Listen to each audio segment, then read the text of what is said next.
কর্মী সভার স্নেহভাজন সভাপতি টুটুল, সঞ্চালনায় আছেন মুর্তজা বাবু এবং আমিন। প্রধান বক্তা হিসেবে উপস্থিত আছেন জাতীয়তাবাদী যুবদল ঢাকা মহানগর দক্ষিণের বিপ্লবী সদস্য সচিব, যিনি নেতৃত্ব দিয়ে সবাইকে ঐক্যবদ্ধ রেখে জাতীয়তাবাদী যুবদল দক্ষিণকে আন্দোলনের জন্য তৈরি করেছিলেন, সুসংগঠিত করেছিলেন, যিনি জাতীয়তাবাদী ছাত্র দলের সাবেক সফল নেতৃত্ব দিয়েছিলেন, জাতীয়তাবাদী ছাত্র দল ঢাকা মহানগর পূর্বের সাবেক সফল সাংগঠনিক সম্পাদক, রাজপথ থেকে বেড়ে ওঠা নেতৃত্ব, আন্দোলন সংগ্রামের পরীক্ষিত সৈনিক, জিয়া পরিবারের আস্থাভাজন, রাজপথে লড়াই করে যিনি বিজয় ছিনিয়ে এনেছিলেন, খুনি হাসিনার পতনকে নিশ্চিত করেছিলেন, ঢাকা মহানগর দক্ষিণ যুব দলের বিপ্লবী সদস্য সচিব জনাব রবিউল ইসলাম নয়ন। উপস্থিত আছেন জাতীয়তাবাদী যুব দল ঢাকা মহানগর দক্ষিণের বিপ্লবী যুগ্ম আহ্বায়ক, রাজপথের আরেক সিপাহ সালার, ছাত্রদল ঢাকা মহানগর দক্ষিণের সাবেক সফল সাধারণ সম্পাদক জনাব এম এ গাপ্পার। উপস্থিত আছেন জাতীয়তাবাদী যুবদল ঢাকা মহানগর দক্ষিণের বিপ্লবী ভারপ্রাপ্ত দপ্তর সম্পাদক, যিনি আপনাদের সাথে সার্বক্ষণিক যোগাযোগ করে জাতীয়তাবাদী যুবদল ঢাকা মহানগর দক্ষিণকে সুসংগঠিত রেখেছেন প্রিয় স্নেহভাজন ছোট ভাই জনাব মোহাম্মদ শাহজাহান চৌধুরী। আমাদের আরো দুইজন যুগ্ম আহ্বায়ক উপস্থিত থাকার কথা ছিলেন, তাদেরকে আমরা ইঞ্জিনিয়ার্স ইনস্টিটিউটে আমাদের প্রিয় নেতা আদর্শজনক শহীদ প্রেসিডেন্ট জিয়া রহমানের জন্মদিনের কর্মসূচিতে তাদেরকে সেখানে রেখেছি, তারা সেখানে নেতৃত্ব দিচ্ছে।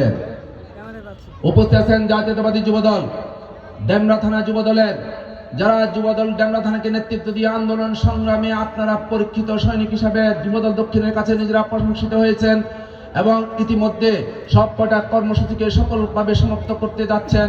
সেই নেতৃবৃন্দের মধ্যে উপস্থিত আছেন ডাক্তার রফিক, সাবেক সফল ছাত্রনেতা আজিজ এবং আব্দুল সাত্তার, সাবেক যুগ্ম আহ্বায়ক যুবদল ডেমরা থানার সাবেক যুগ্ম আহ্বায়ক আব্দুল সাত্তার, ডেমরা থানা যুবদলের হাবিব, ডেমরা থানা যুবদলের মনির মুন্সি, ডেমরা থানা সাবেক ছাত্রনেতা, ডেমরা থানা যুবদলের রাকিব, সাবেক ছাত্র বর্তমান ডেমরা থানা ছাত্র দলের সাধারণ সম্পাদক কিন্তু যুবদল করতে চায়, সেই জন্য যুবদল প্রোগ্রামে আসে। স্বাগতম শাওন। উপস্থিত আছে আমাদের যুবদল ঢাকা মহানগর ছাত্রদল ঢাকা মহানগর দক্ষিণের যুগ্ম আহ্বায়ক সহসভাপতি রানা, সহসভাপতি আমাদের রুবেল আহমেদ রানা। উপস্থিত আছে কিছু সাবেক নেতা,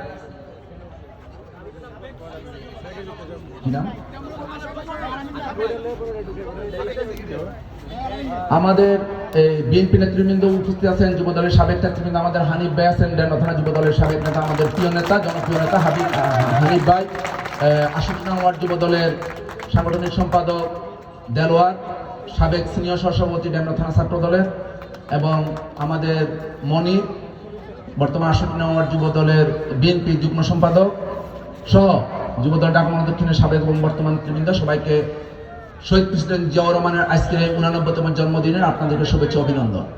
এবং উপস্থিত হচ্ছেন আমাদের মহিলা দলের নেতৃবৃন্দ, আপনাদেরকে বেশি ধন্যবাদ, কারণ আপনারা এখানে এসে যুবদলের নেতা কর্মীদেরকে উৎসাহিত করেছেন, উজ্জীবিত করেছেন। সেই জন্য আমাদের যারা মহিলা, আমাদের মা বোন যারা এসেছেন, তাদেরকে জাতীয়তাবাদী যুবদল এবং বিএনপির ভারপ্রাপ্ত চেয়ারম্যান তারেক রহমানের পক্ষ থেকে শুভেচ্ছা অভিনন্দন। প্রিয় নেতৃবৃন্দ, আমরা আপনাদের মাঝে জড়ো হয়েছি এখানে কেন এসেছি? আমরা আপনাদেরকে পার্টি বিষয় দিকে নিয়ে কিছু কথা বলতে পারতাম, কিন্তু আমরা জানতে চাইছি, আমরা বোঝাতে চাইছি যে এলাকার মানুষও জানুক আমরা এখানে কেন এসেছি। এই দীর্ঘ 17-18 বছর অত্র এলাকা এবং সারা দেশ ছিল ভয়ে রাজত্ব, দেশকে বিতসন্ত্রস্ত করে রেখেছিল একটি জালিম গোষ্ঠী, একটি বোর্ডসর মাফিয়া চক্র। তারা বাংলাদেশের মানুষের অধিকারগুলো কেড়ে নিয়েছিল, ভোটের অধিকার কেড়ে নিয়েছিল, গণতান্ত্রিক অধিকার কেড়ে নিয়েছিল, মানুষের মৌলিক অধিকার কেড়ে নিয়েছিল, অন্ন বস্ত্র বাসস্থানের নিশ্চয়তা দেয় নাই। তারা লুটপাট করছে, শেয়ার মার্কেট থেকে হাজার হাজার কোটি টাকা লুটপাট করে নিয়েছে। আজকে সেই চোরদের মুখে আবার ভালো ভালো কথা শোনা যায়। সেই মুজিবের পুরা পরিবারের চোর আপনারা দেখতে পেয়েছেন, যারা লন্ডনে ছিল সেই টিউলিপ সহ সবাই চোর হিসেবে আখ্যায়িত হয়েছে। এই হাসিনা পুত্র জয়, বাংলাদেশের সবচেয়ে বড় চোর হাসিনার পুত্র জয়, সেই সিন্ডিকেটের মাধ্যমে বাংলাদেশ থেকে হাজার হাজার কোটি টাকা লুটপাট করে নিয়েছে। এই চোরের নাকি আবার ইজ্জত সম্মান আছে, চোরের সাথে কথা, চোরের বিরুদ্ধে কথা বলে একসময় মানহানির মামলা হতো। এই চোরের নাকি আবার মানও আছে। তাই আপনাদেরকে বলতে চাই, যদি কখনো কেউ প্রশ্ন করে, যদি কেউ কখনো জানতে চায়, ইতিহাসের পাতা থেকে বলবেন বাংলাদেশের সর্বকালের সর্বশ্রেষ্ঠ চোর হলো হাসিনা এবং হাসিনার পুত্র মুজিব পরিবার। এরা হলো বাংলাদেশের সবচেয়ে বড় চোর। এই চোররা বাংলাদেশটাকে লুটপাট করে খেয়ে দিয়েছে, আজকে আবার মায়া কান্না কাটে। এদের কান্নায় কেউ গলে যাবেন না। হাসিনা বহুরূপী শয়তান। এক সময় 90 সালে স্লোগান দেওয়া হতো, যা ভেবেছ তা হবে না, রব বদলের হাসিনা। সে মুহূর্তে মুহূর্তে রব মানে চেঞ্জ, মুখের জবান বদলাইতে পারে। সেই জন্য বলা হয়তো রব বদলের হাসিনা, যা ভেবেছ তা হবে না। অবশ্য তা হয় নাই, বাংলাদেশ থেকে বিদায় নিতে হয়েছিল। এই হাসিনা বেগম খালেদা জিয়াকে শহীদ জিয়ার 40 বছরের স্মৃতিবিজড়িত বাড়ি, তারেক রহমানের ছোটবেলার শিশু শৈশবের স্মৃতিবিজড়িত বাড়ি থেকে বেগম খালেদা জিয়াকে বের করে দিয়েছিল। আর এদেশের জনগণ খুনি হাসিনাকে বাংলাদেশ থেকেই বের করে দিয়েছে। এটাই আল্লাহর লীলা, এটাই আল্লাহর লীলা। তাই আপনাদেরকে বলতে চাই, ধৈর্য ধরতে হবে, সবর করতে হবে। আপনাদের মাঝে এসেছি ভারপ্রাপ্ত চেয়ারম্যান তারেক রহমানের নির্দেশ মোতাবেক। তিনি বলেছেন আমার কর্মীদেরকে ধৈর্য ধরতে হবে, সতর্ক করতে হবে। জনগণ কষ্ট পায় এমন কোনো কাজ করা যাবে না, জনগণ দুঃখ পায় এমন কোনো কাজ করা যাবে না। আপনাদের দায়িত্ব, এই এলাকায় কেউ অসুস্থ হলে ছুটে যাবেন, তাকে হাসপাতালে ভর্তি করাবেন, চিকিৎসা দেওয়ার চেষ্টা করবেন। মৃত্যু আল্লাহর হাতে, হায়াত মত আল্লাহর হাতে, কিন্তু আপনারা চেষ্টা করবেন। মানুষ যেন বলতে পারে যুবদলের নেতা কর্মীরা সবাই আগে ছুটে এসেছে। যুবদলের নেতা কর্মীদেরকে দেখলে মানুষ যেন সাহস পায়। আর একটি কথা, আমাদের কোনো মিডিয়া নাই, আপনারাই আমাদের মিডিয়া। বিএনপি ভারপ্রাপ্ত চেয়ারম্যান এবং তারেক রহমান বেগম খালেদা জিয়ার মিডিয়া হলো বিএনপি পরিবার, যুবদল, ছাত্রদল, বিএনপির জিয়া পরিবারের মিডিয়া। আপনারা এই মিডিয়ার ভূমিকা রাখবেন। আপনারা কেউ প্রিন্ট মিডিয়া, কেউ ইলেকট্রিক মিডিয়া। কারণ এই দেশটাকে আজকে গ্রাস করছে প্রতিবেশী হিন্দুত্ববাদী রাষ্ট্র। এই রাষ্ট্রটি বাংলাদেশের সাংবাদিক জগৎকে কিনে নিয়েছে, অবৈধ টাকা দিয়ে সাংবাদিক জগতে সাংবাদিকদেরকে দিয়ে নিয়ে প্রতিনিয়ত বিএনপির বিরুদ্ধে মিথ্যাচার এখনো করে যাচ্ছে, প্রতিনিয়ত মিথ্যাচার করে যাচ্ছে। একটি মিথ্যা মামলা দিয়ে আমার আদর্শ জননী বেগম খালেদা জিয়াকে, বাংলাদেশের সবচেয়ে জনপ্রিয় দেশনেত্রী বেগম আপসীন দেশনেত্রী বেগম খালেদা জিয়াকে গ্রেপ্তার করে 6 বছর কারা অন্তরীণ রেখেছিলেন। কিন্তু বেগম খালেদা জিয়া এই 6 বছর কারাগারে থাকার পরেও আপোষ করেন নাই। আপনারা এখন একটা শর্ত দেখেছেন, বেগম খালেদা জিয়াকে শর্ত দেওয়া হয়েছিল চিকিৎসার জন্য বাইরে যেতে হলে 3টা শর্ত পূরণ করার জন্য। বেগম খালেদা জিয়া বলেছিলেন, যারা শর্ত নিয়ে এসেছিলেন বলছিলেন এত বড় সাহস কোত্থেকে পাও? আমি কোন শর্ত মানি না, এটা আমার দেশ, এটা আমি কোথাও থেকে উড়ে এসে জুড়ে বসি নাই। বেগম জিয়া কোন শর্তের মধ্যে স্বাক্ষর করেন নাই, সেই জন্যই তিনি আপসীন দেশনেত্রী বেগম খালেদা জিয়া। এই আপসীন খেতাবটি অন্য কারো নামের সাথে আসে না। আজ পর্যন্ত অন্য কারো নামের আগে আপসীন শব্দটি লেখা হয় নাই, অন্য কারো নামের সাথে আসে নাই। প্রথম রাষ্ট্রপতি বাংলাদেশের কেবলমাত্র জিয়াউর রহমানের নামের আগে লেখা হয়েছে, প্রথম রাষ্ট্রপতি শহীদ প্রেসিডেন্ট জিয়াউর রহমান। স্বাধীনতার ঘোষক অন্য কারো নামের সাথে লেখলে কাজ হবে না, হয় নাই। স্বাধীনতার ঘোষক শহীদ প্রেসিডেন্ট জিয়াউর রহমান। এদেশের কৃষক, চাষা, ভুষা সবাই জানে, মিথ্যাচার ইতিহাস দিয়ে এস্টাবলিশ করা যায় না।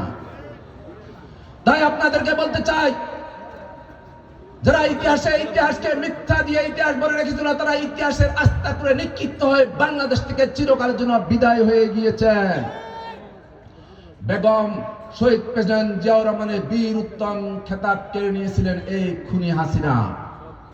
আজকে আল্লাহর পক্ষ থেকে তার রাজত্ব কেড়ে নেওয়া হয়েছে, তার খেতাব, তার ক্ষমতা কেড়ে নেওয়া হয়েছে, তাকে সর্বশান্ত করে দেওয়া হয়েছে। সবুরে মেওয়া বলে আমরা সবুর করেছিলাম, ধৈর্য ধরেছিলাম, লড়াই করেছিলাম অন্যায়ের বিরুদ্ধে, দুঃশাসনের বিরুদ্ধে লড়াই করে আমরা বিজয় হয়েছিলাম। কারণ আমাদের ইমানি শক্তি অত্যন্ত বলিয়ান ছিল, কারণ আমরা দেশের পক্ষে লড়াই করেছি, গণতন্ত্রের পক্ষে লড়াই করেছি, সৎ লোকের শাসনের পক্ষে কথা বলেছিলাম। আমরা বলেছিলাম এদেশে আমরা গণতন্ত্রের জন্য লড়াই করে, মানুষের ভোটের অধিকার জন্য লড়াই করি, দিনের ভোট দিনে হওয়ার জন্য লড়াই করে। এসব কারণে জনগণ আমাদেরকে সমর্থন দিয়েছিল, জনগণ আমাদের পাশে এসেছিল। আর সেই আন্দোলনের নেতৃত্ব দিয়েছিলেন বিএনপির ভারপ্রাপ্ত চেয়ারম্যান জনাব তারেক রহমান। তিনি সবাইকে ঐক্যবদ্ধ করেছিলেন, ছাত্র, যুবক, অপর সকল সংগঠন এবং অপর সমমনা রাজনৈতিক দলকে ঐক্যবদ্ধ করে নেতৃত্ব দিয়েছিলেন। আর সেই নেতৃত্বের মাধ্যমে তিনি জনগণকে বলেছিলেন, আমি আপনাদের ভোটের অধিকার ফিরিয়ে দিব, আমি আপনাদের গণতন্ত্র ফিরিয়ে দিব, আমি বাংলাদেশে আর কখনো দিনের ভোট রাতে হতে দিব না। জনগণ আস্থা বিশ্বাস রেখেছিলেন তারেক রহমানের নেতৃত্বের প্রতি, তারেক রহমানের কমিটমেন্টের প্রতি। সে কারণে জনগণ তারেক রহমানের ডাকে সাড়া দিয়েছিলেন। আর সাড়া দিয়ে জুলাই আগস্টের 24 বিপ্লবের মহানায়কে ভূষিত হয়েছিলেন তারেক রহমান। সেই বিপ্লবের মাধ্যমে খুনি হাসিনার পতন হয়েছিল।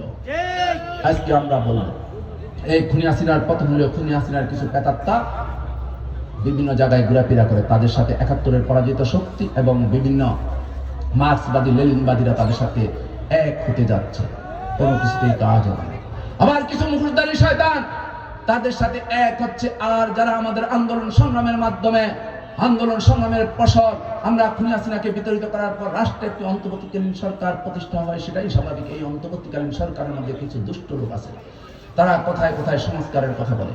এই হাসিনা কোথায় কোথায় বলতেন আগে উন্নয়ন পরে গণতন্ত্র, এরা একই সুরে সুর মিলিয়ে এরা বলতে চায় আগে সংস্কার পরে গণতন্ত্র।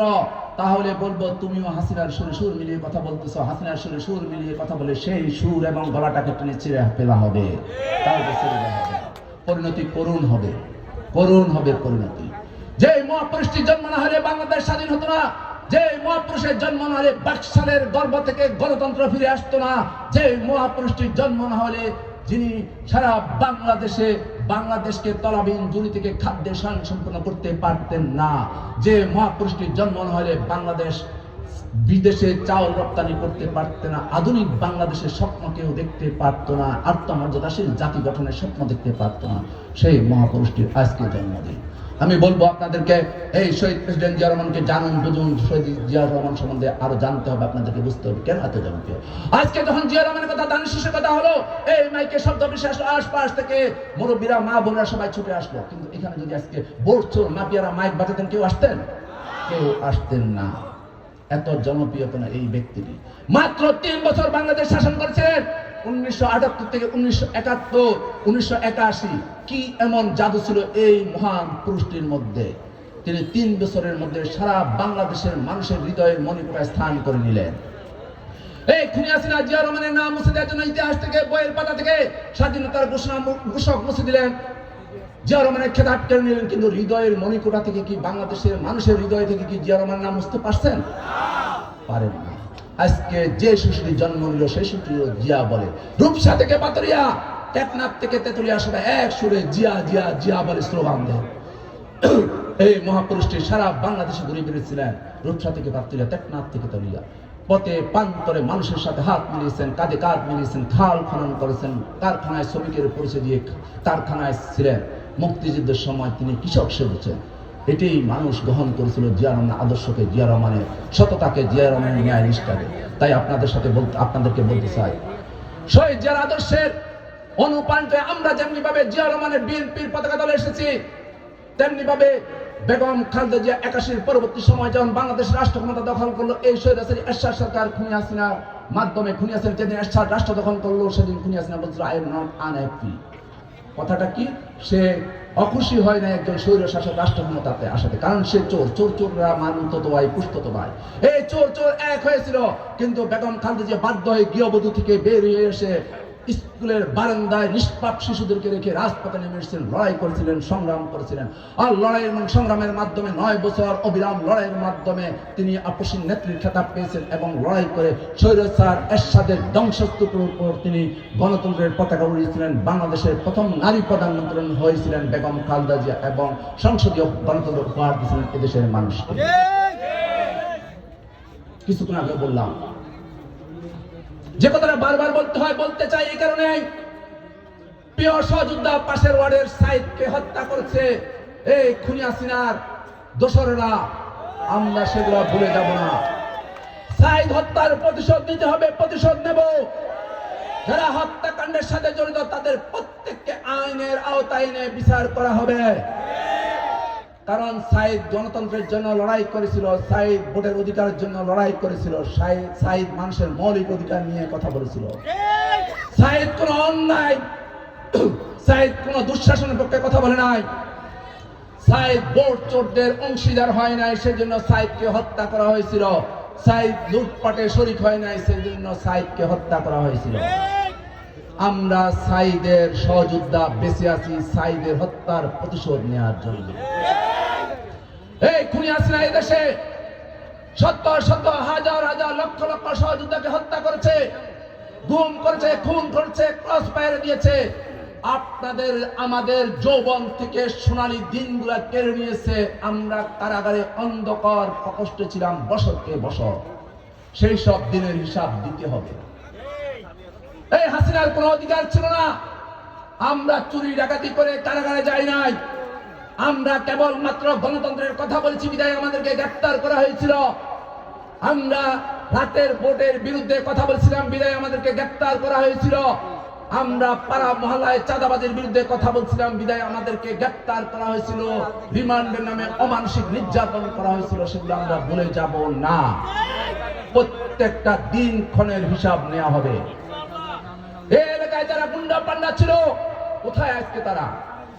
যারা এই এলাকার মোড়ল ছিল, যাদের কারণে আপনার তটস্থ ছিলেন, সন্তুষ্ট ছিলেন, যাদের কারণে মুখ খুলতে পারত না, মা বোনরা রাস্তাঘাটে আসতে পারতো না, খারাপ প্রবলেম করলে বাসা যায় বলতে পারতো না, ভাই বোনের কাছে সন্তানের কাছে লজ্জায় বলতে পারতো না, তারা আজকে কোথায়?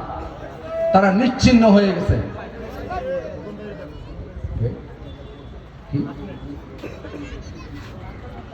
নাম বলতে লজ্জা করে মাহিন মিছিল, কোথায় তারা আজকে?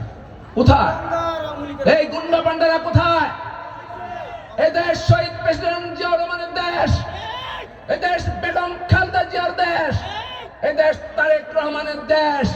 এখানে কোন গুন্ডা পান্ডা, চোর চামুন্ডার, ভোট চোর মাফিয়ার জায়গা হবে না, হবে না, হবে না। এখানে শুধু শহীদ জিয়ার আদর্শের সৈনিকেরা আছে, শহীদ জিয়ার আদর্শের সৈনিকেরা থাকবে। যারা সাথে সাথে যারা বাংলাদেশকে ভালোবাসবে, বাংলাদেশের পক্ষে কথা বলবে, গণতন্ত্রের পক্ষে কথা বলবে, সুশাসনের পক্ষে কথা বলবে, যারা স্বাধীনতা সার্বভৌমত্বকে বুকে ধারণ করে, তারা এদেশে থাকবে, এদেশের উন্নয়নের সাথে অংশীদার হবে, অন্য কাউ নয়। যারা এদেশের খেয়ে পড়ে, ভারতের গান গায়, তারা এদেশে থাকার কোনো অধিকার রাখে না, এদেশে থাকার অধিকার রাখে না। যারা এদেশে খাবে, সুন্দর সুন্দর কথা বলবে, অন্য রাষ্ট্রের কথা বলবে, তাদেরকে বাংলাদেশের জনগণ গ্রহণ করবে না। আজকে দীর্ঘ 17-18 বছর জনগণ ভোট দিতে পারে নাই, ভোট কেন্দ্রে যেতে পারে নাই, বয়ে যাওয়ার পরে দুই একজন গেলেও বলছে আপনার ভোট হয়ে গেছে। আজকে জনগণ ভোট দেওয়ার জন্য উদ্গ্রীব হয়ে বসে আছে। তাই অন্তর্বর্তীকালীন সরকারকে বলবো, দ্রুত নির্বাচনের ব্যবস্থা করুন, একটি নিরপেক্ষ তত্ত্বাবধায়ক সরকারের অধীনে। জনগণ ভোট দিতে চায়, আর জনগণ ভোট দেওয়ার সুযোগ পেলে দানের শীষে ভোট দিয়ে বাক্স ভর্তি করে দেবে। দানের শীষের বিজয় নিশ্চিত জেনে তারা আজকে ভোট দিতে চায় না। আমি বলবো, আপনারা জনগণের প্রতি আস্থা রাখুন। যদি কারো সাহস থাকে, কেউ যদি নিজেদেরকে এত বেশি জনপ্রিয় ভাবেন, কেউ যদি নিজেদেরকে আল্লাহওয়ালা ভাবেন, তাহলে তো আপনার ভয় পাওয়ার কোনো কারণ নাই। আপনি তো আল্লাহওয়ালা, আপনি অনেক ভালো ভালো কথা বলেন, ভালো ভালো কথা জানেন, আপনার ভালো কথাগুলো স্টেজে বলেন, জনগণের সামনে বলেন। জনগণ যদি গ্রহণ করে আমাদের কোনো আপত্তি থাকবে না। আমার নেতা, আমার অভিভাবক, বিএনপির ভারপ্রাপ্ত চেয়ারম্যান জনাব তারেক রহমান বলছে, জনগণ যাকে ভোট দিয়ে নির্বাচিত করবে আমরা তাকে সহযোগিতা করব। আমরা কাউকে হিংসা করি না। আর কিছু লোক জোরে করে সার্কাস হয়ে যাচ্ছে, দানের শেষ স্লোগান শুনলে তাদের গায়ে গাত্রদাহ সৃষ্টি হয়। কেন? দানের শেষ স্বাধীনতার প্রতীক, সার্বভৌমত্বের প্রতীক, এদেশের জনগণ, কৃষক, ছাত্র, যুবক সবাই প্রতীক, প্রিয় মার্কা দানের শেষ। এই দানের শেষে তারা তটস্থ হয়, আতঙ্কিত হয়। তাই আপনাদেরকে বলবো, শিশু, যুবক, কৃষক যারা এখানে আছেন, সবাই যখন সুযোগ পাবেন, পাড়া মহল্লায় দানের শেষের স্লোগান দিয়ে এলাকাকে প্রকম্পিত করবেন। দেখবেন এই পরাজিত 71, 75, 90, 24-এর পরাজিত শত্রুরা সব দেশ ছেড়ে, এলাকা ছেড়ে পালিয়ে যাবে। তাই বক্তব্যের পরিষদ দীর্ঘায়িত না করে আমরা শহীদ প্রেসিডেন্ট জিয়াউর রহমানের আজকে আরেকটা কথা বলতে চাই। এখানে শুধুমাত্র 68 নং ওয়ার্ড যুব দলের কর্মী সভা, তাই না? তাহলে এরকম আরো 6টা ওয়ার্ড আছে।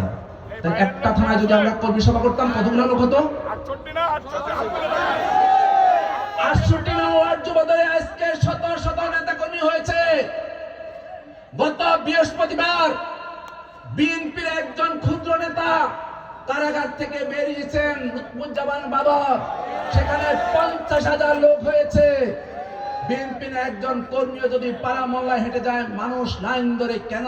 এদেরকে মানুষ ভালোবাসে, জানে, বুঝেন। লুৎফুজ্জামান বাবর বাইরের পর যদি 50,000 লোক হয়ে থাকে, যেদিন তারেক রহমান বাংলাদেশে আসবে, সেদিন বাংলাদেশ কি লোক জনগণকে ধারণ করার ক্ষমতা মনে হয় থাকবে না। সারা বাংলাদেশ তারেক রহমানের নেতৃত্বে থাকবে। সে ভয়ে এই চোর বাটপাড়া তটস্থ। 71-এর পরাজিত ওরা মিটিং করে, মিছিল করে, এক জায়গায় 17 জেলার লোককে জড়ো করে। 17 জেলার লোক নিয়ে এক জায়গায় কিছু লোক নিয়ে আসে, আর দেখায় তাদের ওয়াজ মাহফিল, তাদের ওইখানে নাকি হাজার হাজার লোক হয়। আরে ভাই, একটা ওয়ার্ড নিয়ে মিটিং করে দেখান। আমাদের এই যে 10 নম্বর ওয়ার্ড, 3টি কলোনি, 10 নম্বর ওয়ার্ডে কর্মী সভা, কর্মী হয়েছে 75 জন, মাইক লাগাইছে 200টা, বুঝছেন? ওনাদের টাকা আছে। ওনারা মাইক দিয়েছে 200টা বয়ান শোনাচ্ছে, মানুষ এগুলা বিশ্বাস করে না, করবে না। গেট, বিভিন্ন প্রচার, এগুলোর মধ্যে তারা ব্যস্ত আছে। আমাদের প্রচার লাগে না, খালেদা জিয়ার মার্কা দানের শীষের প্রচার লাগে না, খালেদা জিয়ার নাম শুনলে প্রচার লাগে না, তারেক রহমানের শব্দ শুনলে মানুষ বেশি আসে, দূরিয়ে আসে, জড়ো হয় হাজার হাজার মানুষ। এটাই জিয়া রহমানের সৃষ্টি, অনবদ্য সৃষ্টি, বাংলাদেশী জাতীয়তাবাদ। বক্তব্যের পরিসর শেষ করে আমরা, আমাদের ছোট ভাইরা আছে, কিশোর আছে, সবাই সবসময় কম্বল বিতরণ করে, আমরা কম্বল বিতরণ করব না। শহীদ প্রেসিডেন্ট জিয়াউর রহমানের জন্মদিন উপলক্ষে শহীদ প্রেসিডেন্ট জিয়াউর রহমানের শৈশবকে স্মরণ করে শিশুদের মাঝে আমরা শীত বস্ত্র বিতরণ করব। আপনারা আমাদের জন্য দোয়া করবেন। এমনিভাবে যেন শহীদ জিয়ার আদর্শ জাতীয়তাবাদী যুব দলের নেতৃবৃন্দ এবং কর্মীবৃন্দ যেন মানুষের পাশে থাকে।